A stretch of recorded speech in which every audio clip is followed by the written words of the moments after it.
Alrighty, here we go. Battle City action, and in this one, it is Marik Ishtar taking on his fellow rare hunters in Lumis and Umbra. And we all know that Lumis and Umbra haven't performed particularly well throughout the season, and they will probably struggle to beat Marik, to be honest. So Lumis and Umbra are literally second from the bottom in the rankings. The only duelist that they are above is Strings, who again has been a very, very heavy underperformer.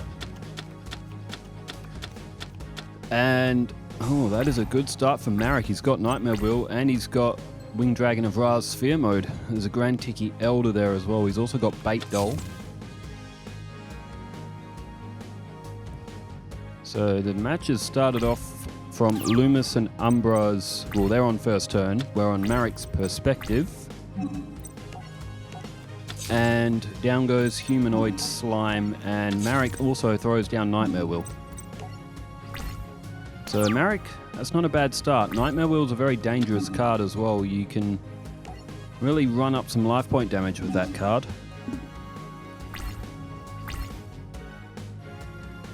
Okay.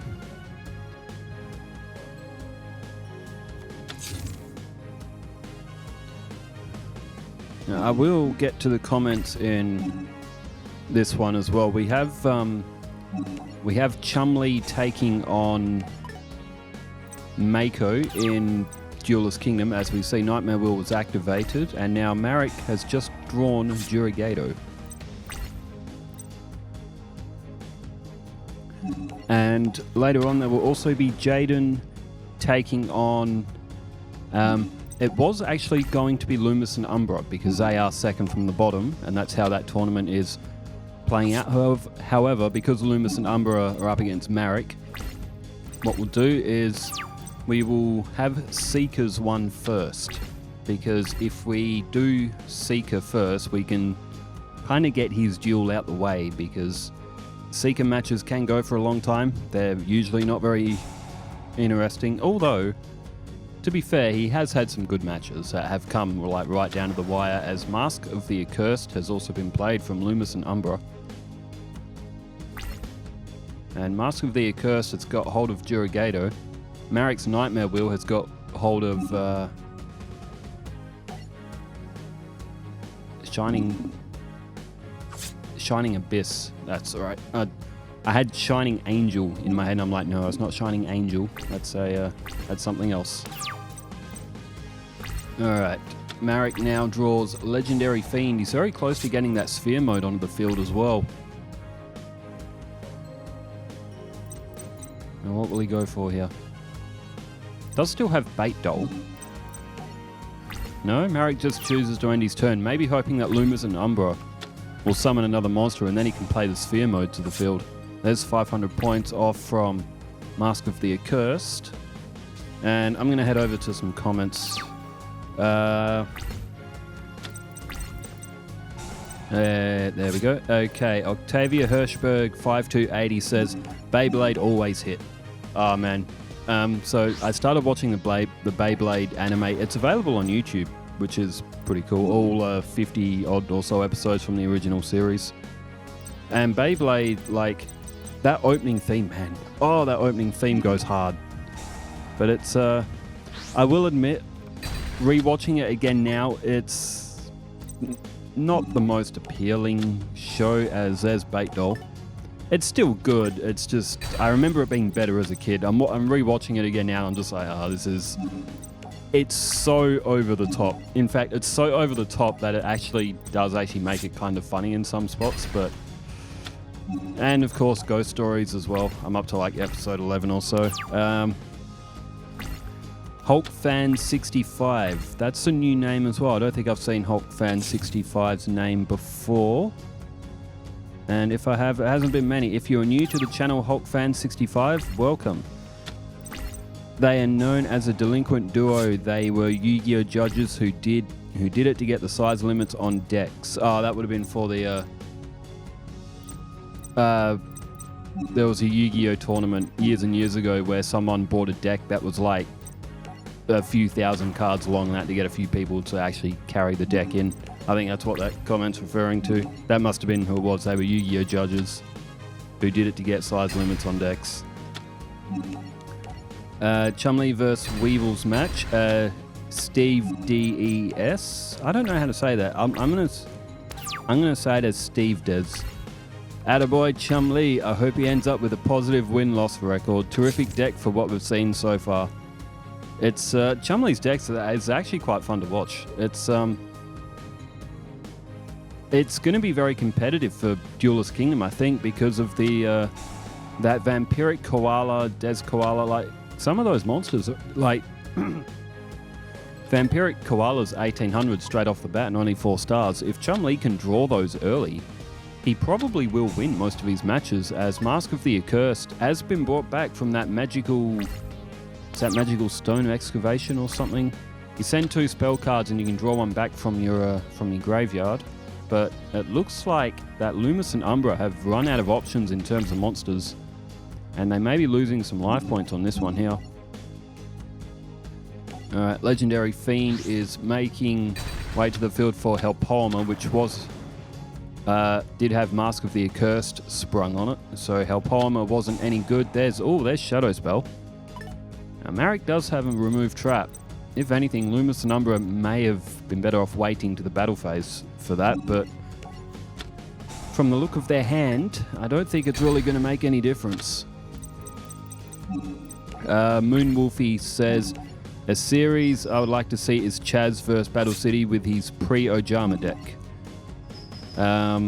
Alexis, Zane and Jesse would be my first choices, since they are 3 of my favourite GX characters after Jaden. Alexis could be a good series for Battle City. I reckon Alexis could be good for Duelist Kingdom as well, an early Alexis deck. When it comes to Cyrus, early series Cyrus would probably match well with Duelist Kingdom, while later series Cyrus would be fun for Battle City. Yugi basically bricked that first match, and Yugi doesn't brick often but still found a way to win. That first match with Bakura, that was for the Yugi and Bakura match. Yugi somehow won that first match. He was down to like 1,000 points.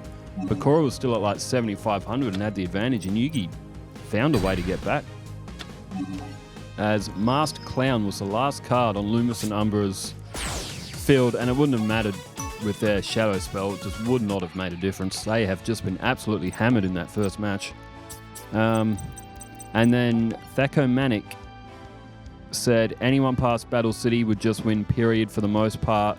Be boring and predictable, like saying, I want to see a pendulum in the Battle City duels, or something that can just FTK, commonly some type of modern deck. Anyone past Battle City would win, period. Is that going up against Duelist Kingdom? Cyrus's early deck would probably still be very competitive for Duelist Kingdom as well. Battle City versus GX, we could get some really good duels out of that, but anything past Battle City going into like particularly the later series of GX, yeah, Duelist Kingdom will just not be able to keep up. And anything past GX, Duelist Kingdom will get absolutely flattened. It wouldn't even be a contest. And Moonwolfie also says, always a good day when Weevil gets beat. Chumley with a win to start. Koalas and Kangaroos for the win. And also Moonwolfie says, Sparkman being the MVP of this match for how many times Jaden brought him back.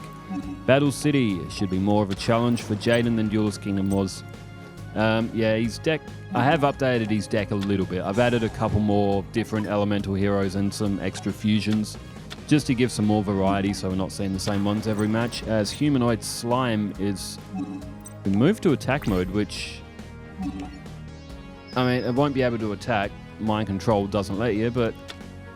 And, oh, Malevolent Catastrophe destroys that face down, which was Shadow Spell. And Mars Sorcerer attacks and hits, so draws a card, and it's Rogue Doll, 1,500 now from Grand Tiki Elder. And Lumis and Umbra have a little bit of an advantage. Straight up here. Jedi Protector 216 says, how well would Cyrus do in Duelist Kingdom? To be specific, Year 2 Cyrus. The story you're telling, the deck had 2,222 cards in it. Ah, is that how many? That's a big, long deck of cards that they had in that tournament.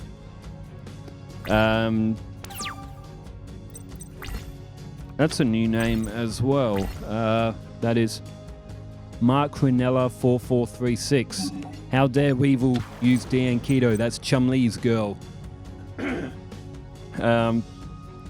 Chum-Li, he I know that who did Cyrus have a crush on? Dark Magician Girl, wasn't it, in the series? Wasn't he like infatuated with Dark Magician Girl? Diane Keto, I don't think that's a girl. Is it?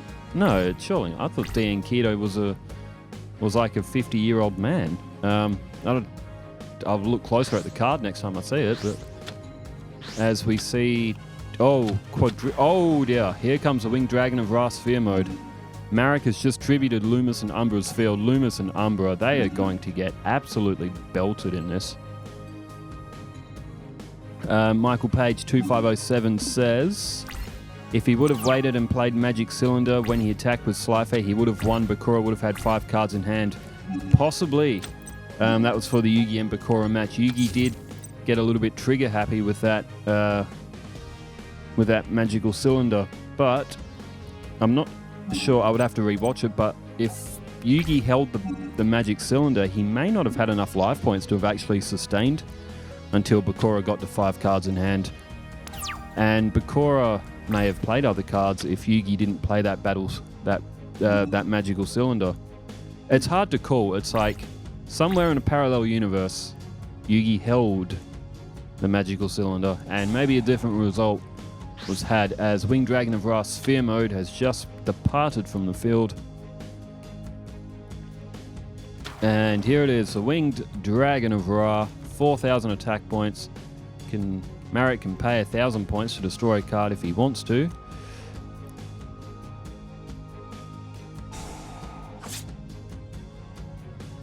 And, yeah, there we go, Marik activated it.